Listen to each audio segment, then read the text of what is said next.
at that smile. This your first time on the podcast? Yep. All First right. time. Unfiltered Unspoken is bringing it. We try to tell y'all. We want to thank y'all for tuning back in the Unfiltered Unspoken podcast, where we told you we're going to continue to share life experiences. We have another amazing testimony, and as most of our guests, it's a combination of a lot of things that have went on in their lives. But it's an honor to have one of my best friends that has been through a lot of my journey on today. I want to welcome Naquita Hodge. Naquita, if you could come up and introduce yourself, and then Kid, as City said, is going to kick off that first question. Hey, my name is Naquita. Can you hear me?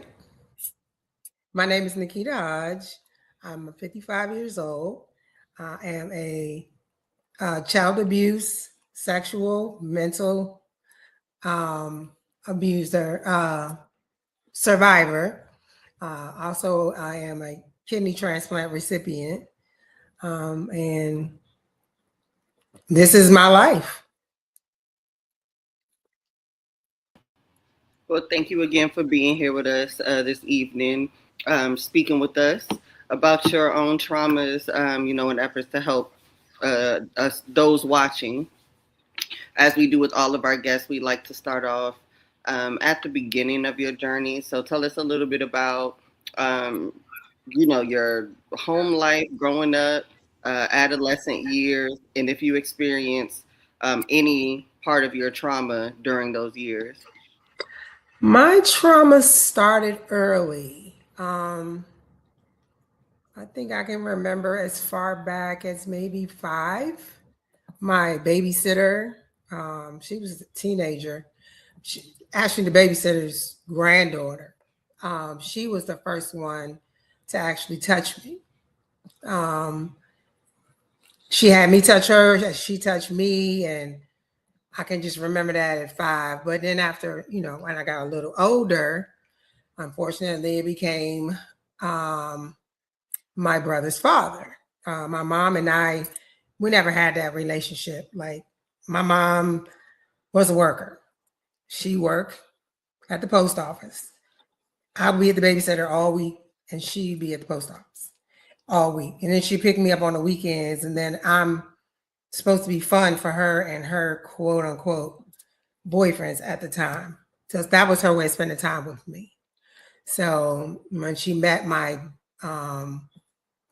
brother's father, he wasn't even in the picture yet, but it was different. This man literally was touching me.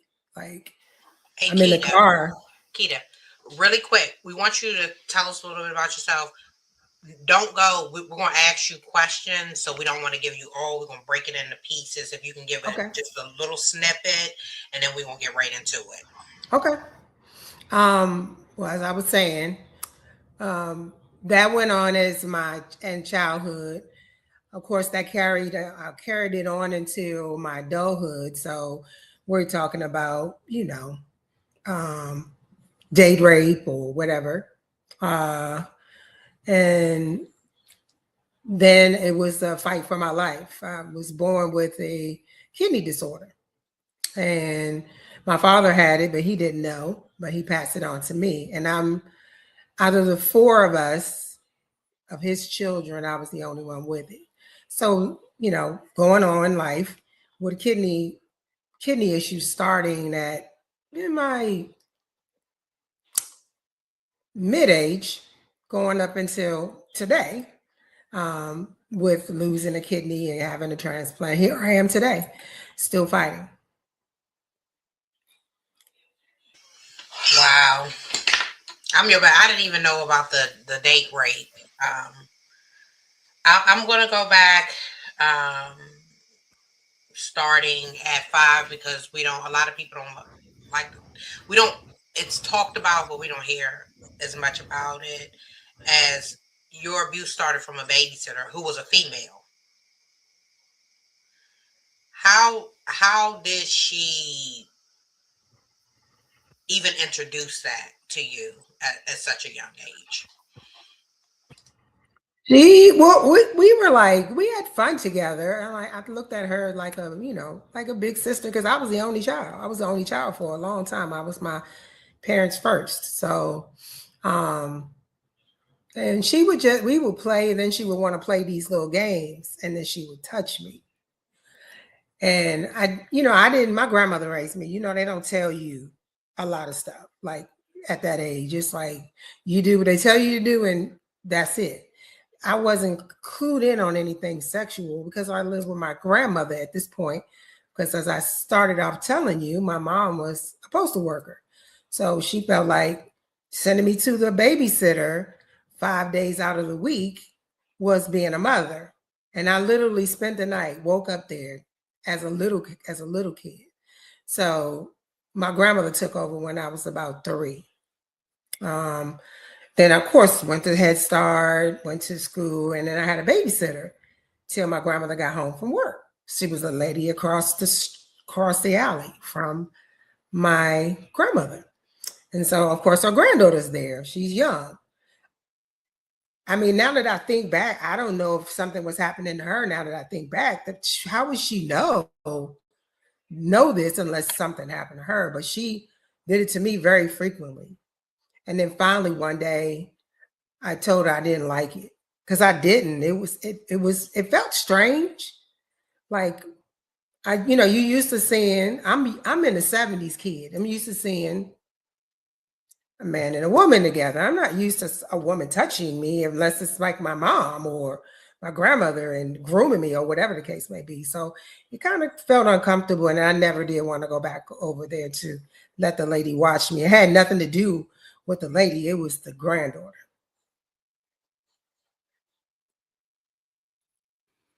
And how did it all like progress? Like how did she try to like ease you into it, or get just kind of get in your space to be able to do something like that? Well, she had already befriended me, so that's the first thing they do is befriend you. So getting me to trust her, and I trusted her. We played games. She played fun things with me. We did fun things together. But that was one of the fun things I did not like that she wanted to do. And it all started with just a touch. She would touch me. And I was like, why are you touching me there? And she wouldn't even have any much to say. She would just touch me. She asked me if I liked it. And I was like, it feels weird. It feels strange. This has never happened to me before.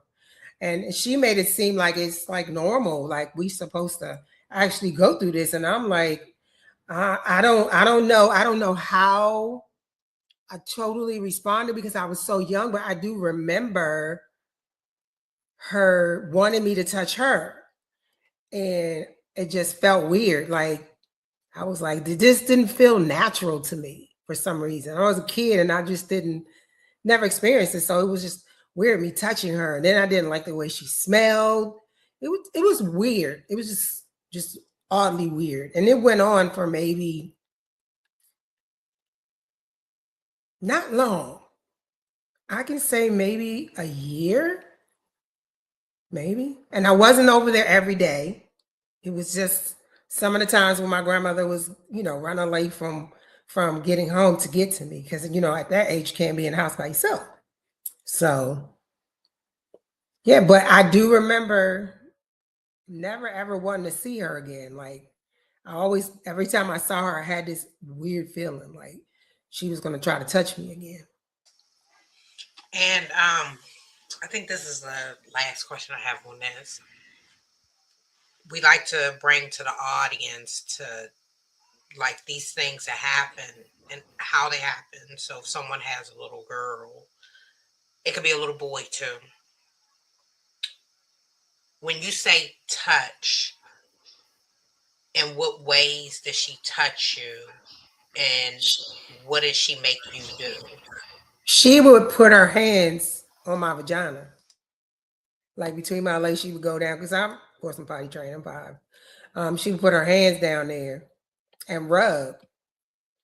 And then she wanted me to do her. And I would do it, but it just, I guess I'm just following her lead. I'm 5. So I'm following her lead. So she would actually put her fingers on my vagina and rub. Now she'd say, "Oh, it's my turn. Now you can." Now it got to. Now it's your turn to do me. And I guess how did she convince you to, I guess, keep it under wraps or not tell anybody? Or did you end up telling anybody? Were there any outward changes in you? I never said anything. It was almost unspoken not to say anything. It felt it just felt like I tell you, it was like a feeling like this made me something I shouldn't be doing. And if I tell, I'm gonna get in trouble because my grandmother was very strict. So I don't remember ever telling her or my aunt. I know that much, or say anything to the babysitter. Now that I think about it, because I think if I had said something, that babysitting would have ended, but it didn't because I didn't say anything. And emotionally, what did that do to you as a child? Did your behaviors change? And if they did your grandmother notice any changes? Or your mother, did they notice any changes within you? And I don't think they noticed any changes within me. If they noticed it, I didn't know they noticed it. I know I was a challenge, period, for anybody. I was a busy kid. I stayed in trouble. So always into something, always curious and into something. So was that something may have sparked my curiosity? But my curiosity was started as a young age. So I heard as I was coming up. So I don't think they even noticed the change.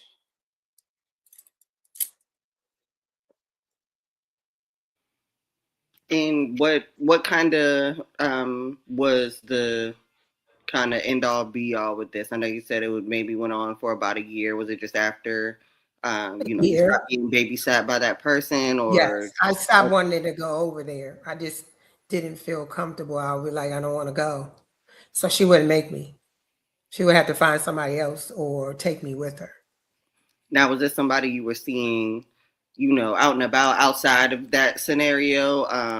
Just with the They outside. lived across the street, across the alley from me. So if So I opened up the back door, there's their door right there, their back door. I could see her come out every day. But like I said, I think it was her grandchild. So she wasn't there every single day. She wasn't there all the time. But I can remember as I got older, I didn't want her to talk to me. I didn't want her to say anything to me. I remember that to this day. I remember that part very clearly. were there any other I guess like neighborhood kids that you saw after the fact, like getting close to her or things like that? Like, did you notice a pattern with it may be happening to somebody else? No, because my grandmother was the type of person who had me. When I was in the house, I was in the house. If I was outside, she had an eye on me. If she wasn't around, I was at that lady's house getting babysat or wherever she took me. I wasn't one of the kids that got the opportunity to run around and be free. No, I was an inner child.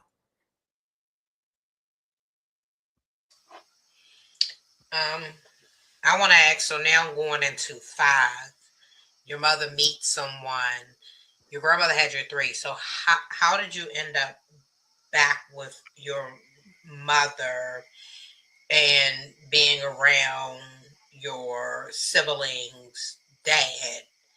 How did Okay, that start?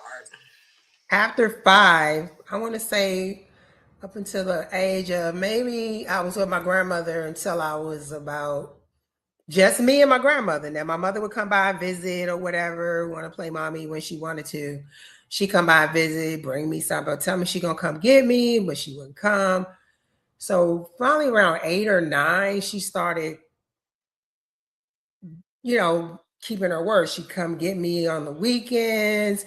She would take me places, do things with me, but my grandmother had me full time at this point. I was going to school from my grandmother's. My mother would come get me on the weekends, and I'd go over to her house. And sometimes she would have to work, and she would leave me with her boyfriend. So at first, he was all right. I mean, cool at first, but I don't know. I guess he was trying to build a friendship with me, make sure that I would trust him. So for a little bit, I didn't want to stay. So she would, if I say I didn't want to stay at the house with her, she would bring me back home. So I guess that wasn't good enough for him or her. So finally she would start come picking me up, and he would be in the back seat of the car. And I can remember him playing with me from the back seat. Like he'd reach up to the front seat and like grab my arm or try to touch my leg or something like that, just playing with me as a kid. So of course it was funny or whatever, but then it got a little bit it got a little personal. He would try to touch my breast or touch my butt. So I did finally say something to my grandmother. By this time I was 9, maybe 10. And she asked my mom about it. And my mom was like, oh, she just jealous. She just mad because I don't spend time with her. And I was like, we spend time together, but what does that got to do with your friend touching me in inappropriate places? Because at this point now, I'm 9, 10, 11 years old. Inappropriate places is taught.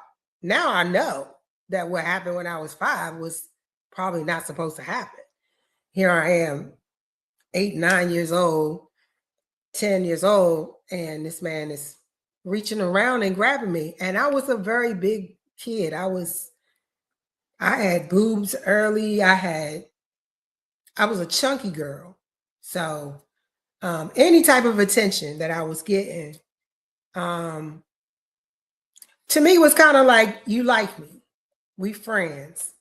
So, but when I knew something wasn't right when he touched me, and that made me feel uncomfortable. Then I said something. And my grandmother said something to social services. And that's how the separation between my mom started. Now, in that process, what was her position about the whole thing? Was she just like not believing you? Did she just? She wasn't believing me. She said I was jealous. That's all I would ever hear. I was jealous because she was spending more time with them than she was spending with me. It wasn't ever I want her man. I was too young for that. I'm like 11, 12, not even into any of that type of stuff. So no, I just wanted to spend time with my mom. So she tell my grandmother, oh, he was just playing with her. She took it the wrong way, whatever. So then it got to the point where my mother was kind of rebellious with my grandmother. And when social services got called, that's when my mother got the tiff in the family started between my mom and my grandmother, where my grandmother didn't want my mom to take me anywhere because if he was with her, she didn't trust it. So my mother called herself trying to take me back from my grandmother, like keep me permanently at her house with this man. And my mother was under, I don't know what with him, but the abuse didn't really begin until my mother lost my little sister. My mom was pregnant with my little sister, and he pushed her in the pool. And my mother thought she was drowning, and she was only at 3 feet of water. And I noticed a change in her when she had a miscarriage. She just became cold and, I don't know, mean, and she was covering up curtains. It was just dark in there, and she would be mean to everybody. And I think she was hurt. I guess she loved him and she wanted his baby with him, but it didn't work out. She wound up having she had a stillborn, should I say. She delivered a stillborn baby. And then my mother just, I don't know, she just turned into something different.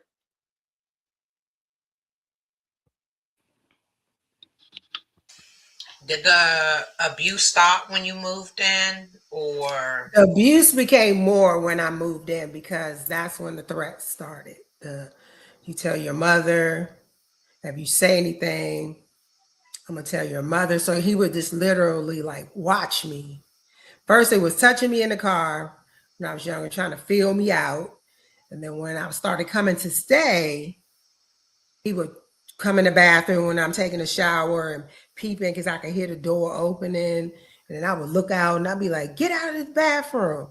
And my mom, she in the room, he would go out and leave. I locked the door. He would unlock the door and still sneak in and watch me in the shower. So then that's when the threat started. Like, if you tell your mother, I'll kill her. I've watched this man beat the crap out of my mother. So of course I'm scared he's gonna try to beat me or even kill my mother. Like, hold my mom hostage in the house for days, wouldn't let us, neither one of us out. Like, it was that kind of abuse going on between him and her, and then she drugged me into it with her. So he would sneak in my bedroom at night and touch me. He would have oral sex with me at night in my sleep, because I was a deep sleeper. I would wake up and this man was touching me and I would kick him and he would run out, and I would tell him, I'm going to tell my mother. And he said, and I'm going to kill her. I'm going to kill your mother. If you tell your mother, I'm going to kill your mother. And I didn't want him to kill my mother. I wanted to be with my mother. So I wanted to tell my grandmother, but I was worried about my mom too. But after a while, that was one day, I'll never forget, we were in Mount Vernon at this house, and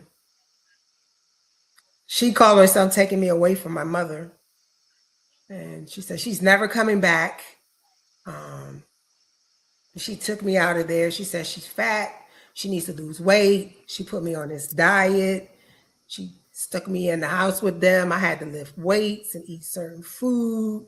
Meantime, I'm running from this man who's watching me take a shower, sneaking in my room, and I'm still a hard sleeper at this time, thinking hopefully that I wouldn't be hard sleeping, but I was, and wake up and this man is touching me.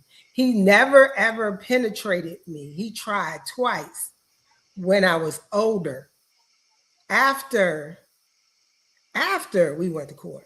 But back to me being younger, I remember praying and saying, God, I promise I will tell my grandmother that this man is touching me, but my mom doesn't believe me. And what if my grandmother and my aunt don't believe me? I'll never forget, we were on the bus going to Landmark when it was a big open mall, and we were coming home, and she let my grandmother take me shopping for school. And I promised that night before that I would tell if you let me go. And so my mom, I was telling God this, and my mom came up and she said, I'm gonna let you go to your grandmother. She wants to take you school shopping, but you're coming back. You're not staying. And I was like, oh my God. I promised I would tell. So I'm spending the day with them, and we come home on the bus, and I proceed to tell. I was scared, but I told him. I told him what was happening. And my aunt was so distraught. She was upset. She was like, why didn't you say anything? I said, well, my mother isn't going to believe me. And he threatened to kill my mother. And even hurt y'all, because he was the only male in the family. You know, it was always just my mom, my grandmother, and my aunt. None of them kept a man. Only person that had a man was my mom. She would keep a man, but she was never around us. She was with them. She was at work, or I would see her when I saw her, period. So they were upset. So we got home. This is times when there was no cell phone. They couldn't call nobody from the bus. They had to wait till they got home to call social services. And so they did. But my mother was coming to pick me up. So social services had told my grandmother, don't let her mother pick her up. This was all in one day. And so they were hiding me in the house, like pretending like we weren't there yet. And my mother was like, I know y'all here, knocking on the door. And so finally we pretend like we came through the back door, because I lived in the projects. We have a front and a back door. So we pretend like we came in the back door. And she was like, give me my child. I told you she not staying. And give me all her stuff. So she took me anyway back to that house with him. And it was days we would sit down. And now that I'm thinking about it, we would sit down to eat. My mother would be at the stove cooking, and he would flash his penis at me. Like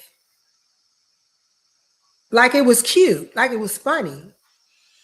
I knew he had some mental issues because he was a Vietnam vet. I knew he had some mental issues, but he was overly like trying too hard. I can remember being like my 11, 12, maybe 13, like, I'm getting ready to say something. Like, I have give him the eyes, I'm going to tell my mama. But in my mind, I remember saying, she's not going to believe me. She's not going to believe me. Because she thinks that I want her to myself. So. What is the, or what was the, I guess, biggest instance with social services stepping in? Did anything ever come about? What was your experience with that? Were they ever helpful? Like, what was the situation around that? Social services was helpful. I will say they did come to the house that night to get me. They found someone to take me in, which was actually my godmother. She to take me in, and I had to stay with her hidden from my mother until we went before the judge. So we went before the judge. Social services got me out of there. I remember I was upstairs and I was lifting weights, and they told me, asked me to come down, and they make you stand there and tell them, my mother and him, what they came to get me for. And I felt unprotected in that area because I was scared. You're going to tell my mother and this man that they're coming to get me because I told them he was flashing his penis and touching me in my sleep and watching me when I took a shower. So, and I'm standing in the middle of them. The social worker's here, I'm in the middle, and then my mother and him standing right there. So my mother tried to snatch me and say she lying, but the social worker snatched me. I mean, it was so rough. I left out of there with just the clothes I had on, a pair of shorts, a shirt, no shoes. That was it. Nothing else. She wouldn't even let me take nothing else with me. So what happens next? Because you say your mother, you have a sibling. My mother at the time was pregnant with my brother when all this came down. It was early pregnancy. I'll say my mom was probably about 4 or 5 months pregnant at the time. And they had to hide me. They had to hide me away. I couldn't go outside. I couldn't go to school. I couldn't do nothing. I had to stay hidden in Miss Diane's house until we met up with the judge. So basically, they were keeping me away from both my grandmother and my mother, hiding me out until we got before a judge. So what happens at court? At court, I had to tell them what was going on, everything that happened before the judge, for them to present charges against him and my mother, because they did both, him and my mother.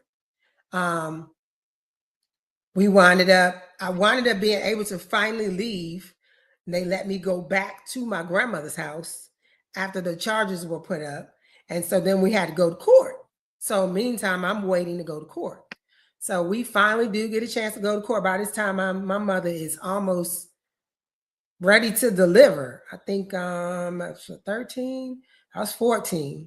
We at court. My mother comes to court, and she comes to court with him. And she testifies against me at court. Because they're both in, they probably in there, now that I'm older, probably defending themselves, but she spoke against me at court.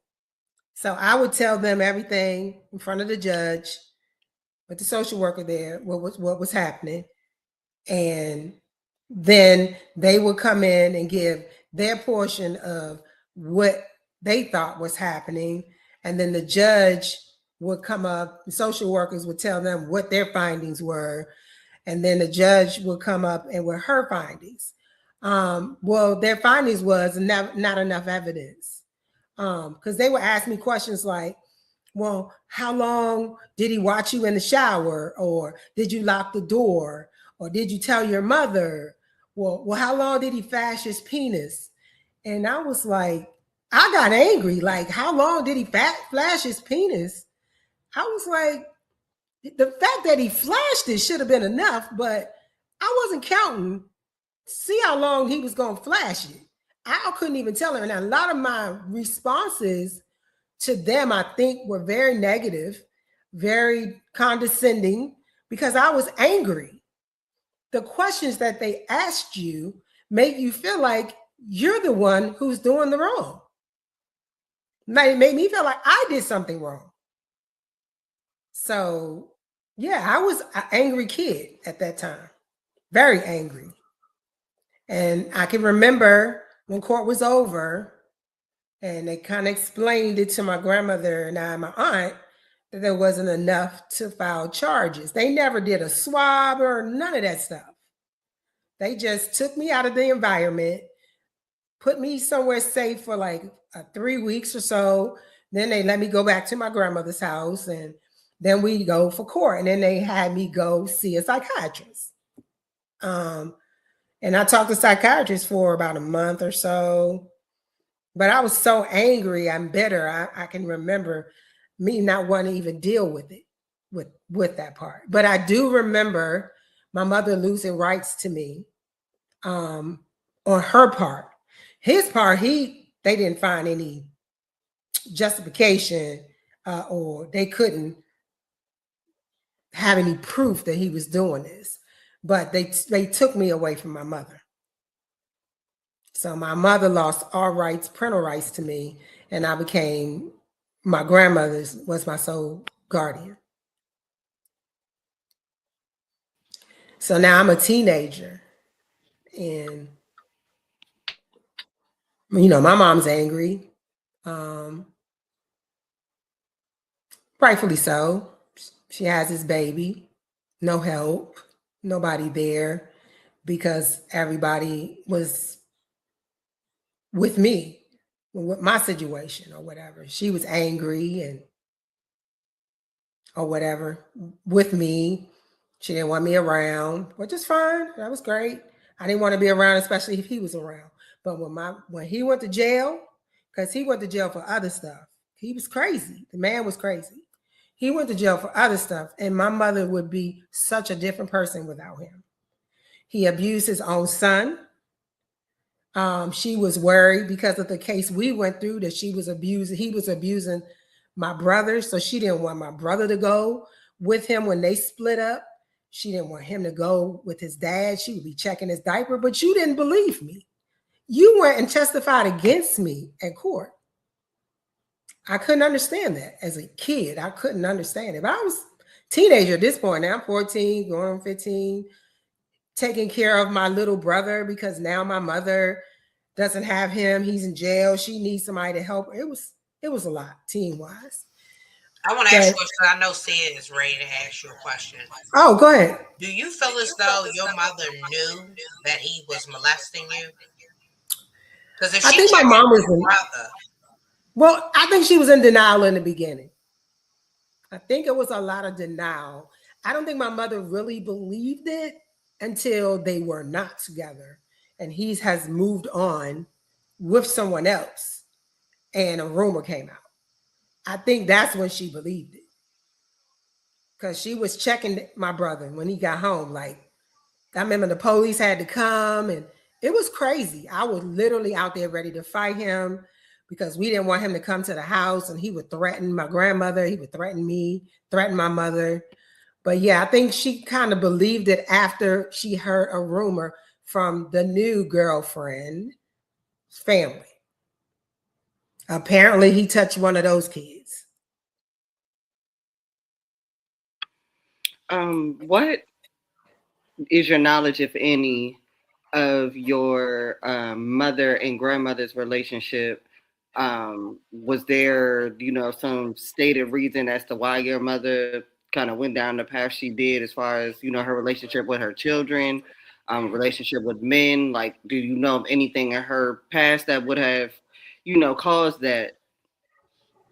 You know what? I ask that all the time. My grandmother was a very strict woman with her kids. She meant what she meant. She meant what she said, and she said what she meant. My mom did hide me from my grandmother when she was pregnant with me, I guess, because, back then, school, whatever the case may be, whatever. But my grandmother at the time, she told my mother, you have this child, you're going to take care of this child. My mother and my grandmother, my mother and my aunt were very tight. They hung together, or whatever the case may be. But they did say my mom would, after dinner, she would leave out the house and be gone a couple of hours, then come back. And that's when my grandmother figured she was out, doing whatever she wanted to do. But it was a strict household. I mean, my grandmother was raising her two daughters by herself. So when they got older is when they started playing around. I don't know if somebody had to touch my mom when she was younger, but my grandmother was not that type of parent. When my grandmother was raising me, she didn't bring men around. If she had somebody coming around, they would come in to take her somewhere and bring her back home. Only two men I ever saw my grandmother with was Mr. Wim and Mr. Pittman. That was it. And they would have traveled. They would take her to stores or do whatever, and they would sit and talk with her, and I would be outside. Whatever she did with them, I had no idea. So I know with my mom, it was probably just as strict. So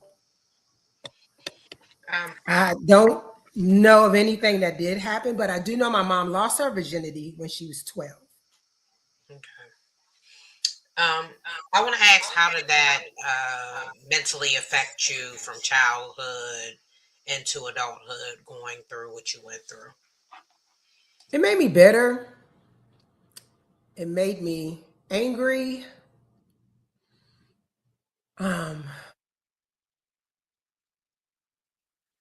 Jealous. I was jealous. I wanted my mom. What kid doesn't want their mom? When my brother came, she doted on him.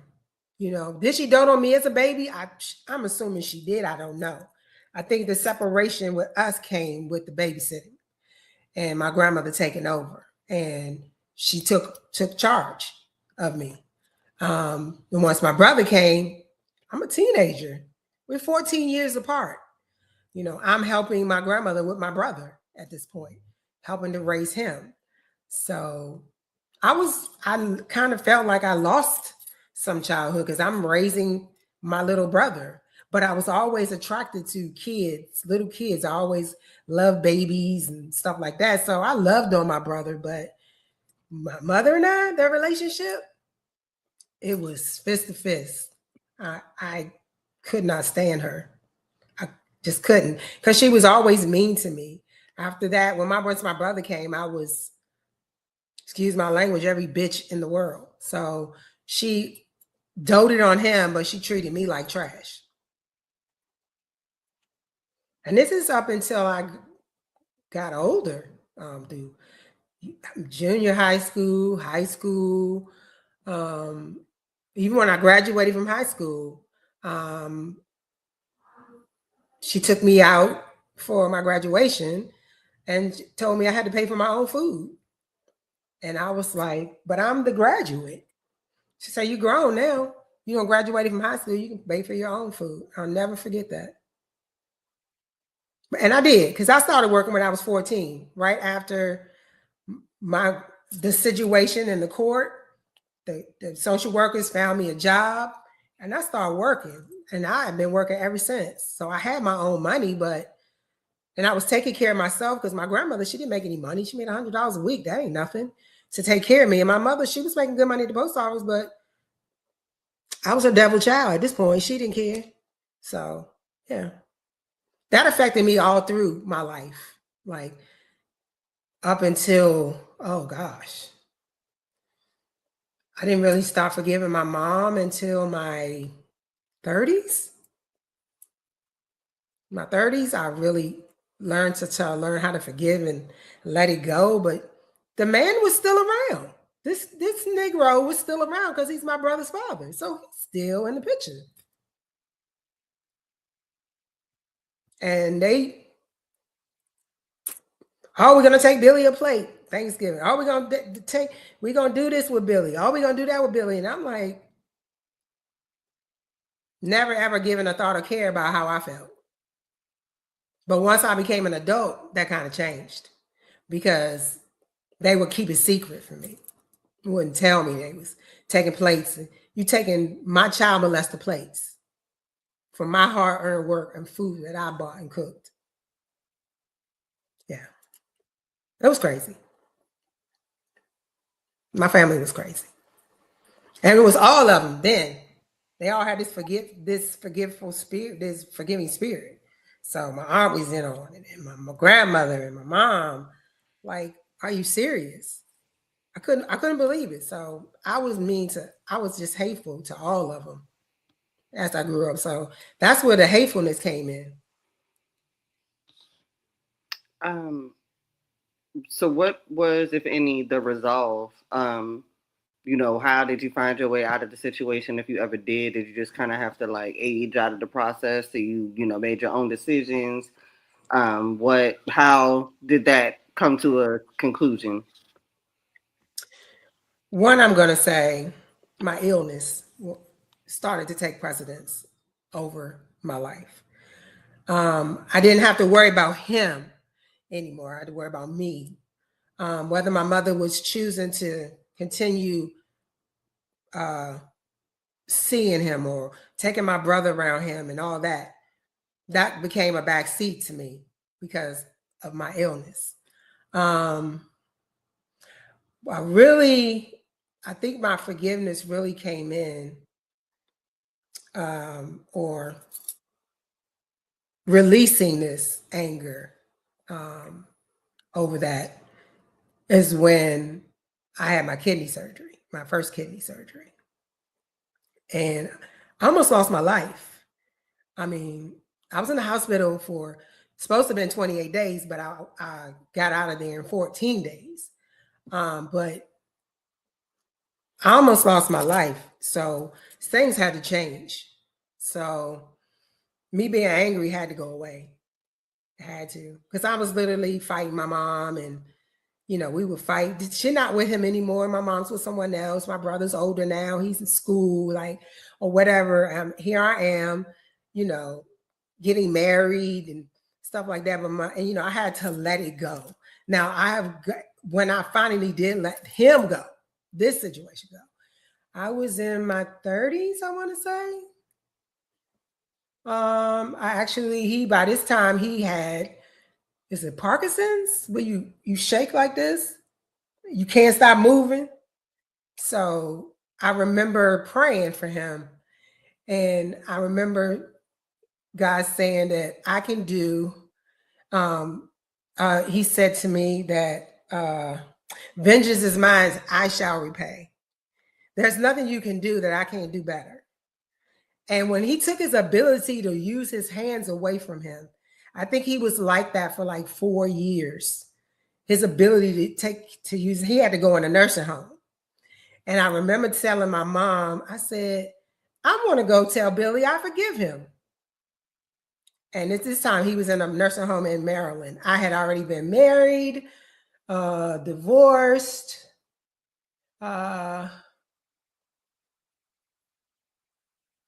Yeah, married and divorced. And I remember she wanted to go with me. And so I said, okay.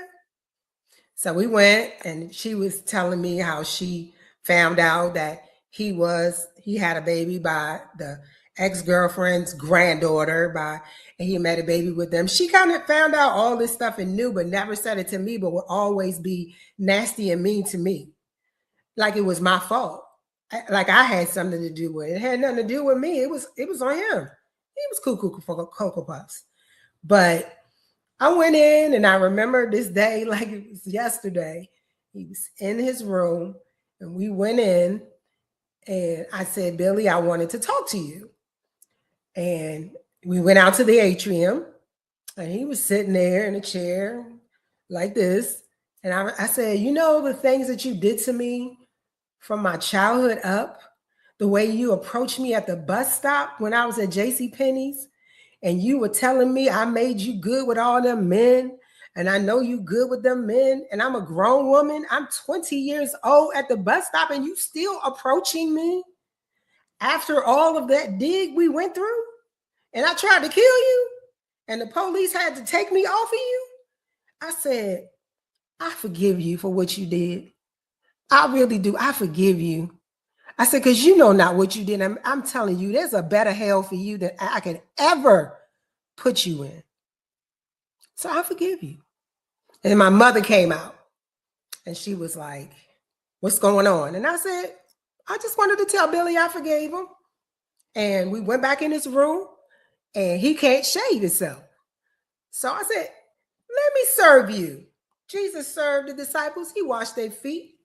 I'm going to shave mister. And I did. Gave him a shave, cleaned him off, left, said, I said, I hope God has mercy on your soul. And I walked out that nursing home, and I never saw that man again, ever after that. He died when Kayla was,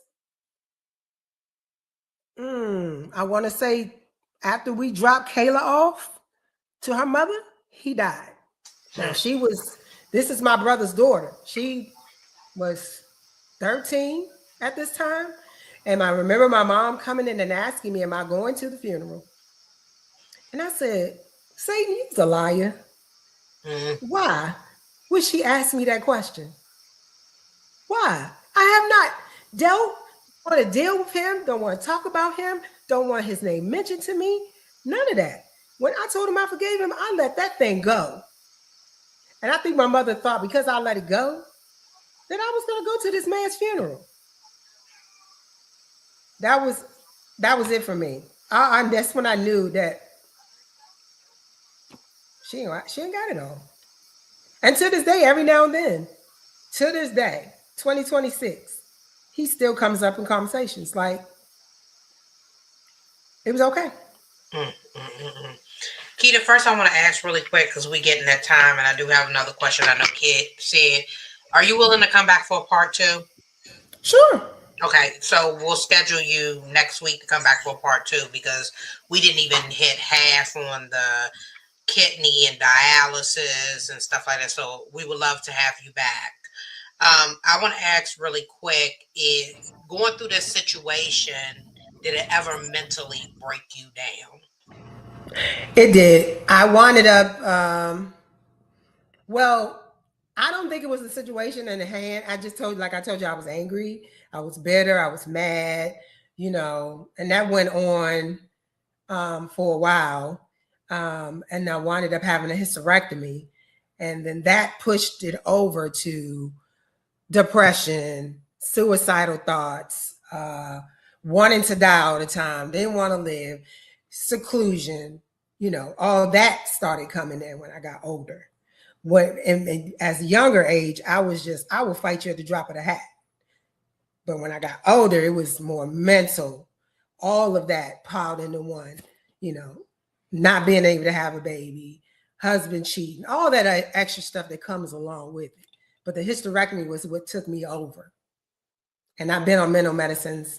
I've been on medication, mental health medication for over 20 years.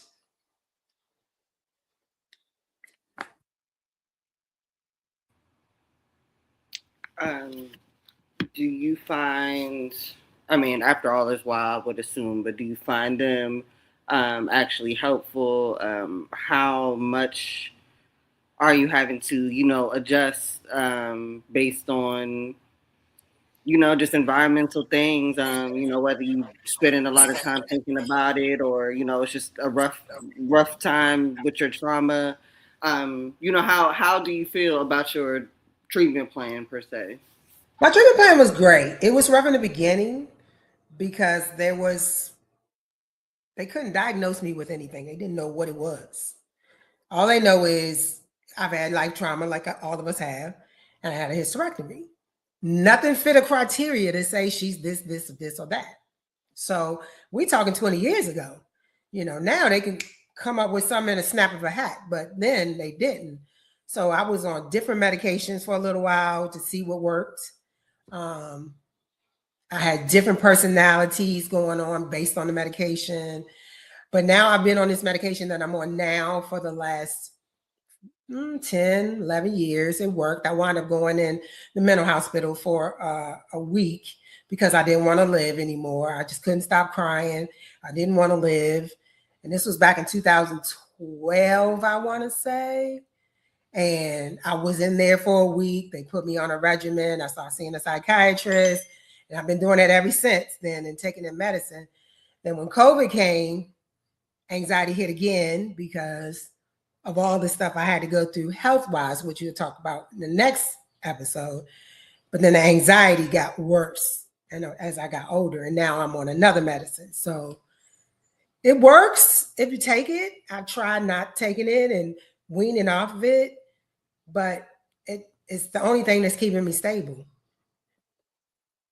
Only thing that I don't have like a clinical diagnosis, and I'm on a seizure medicine for the first part of the mentalness. The second part is an anxiety medicine because of the anxiety getting older. So, yeah.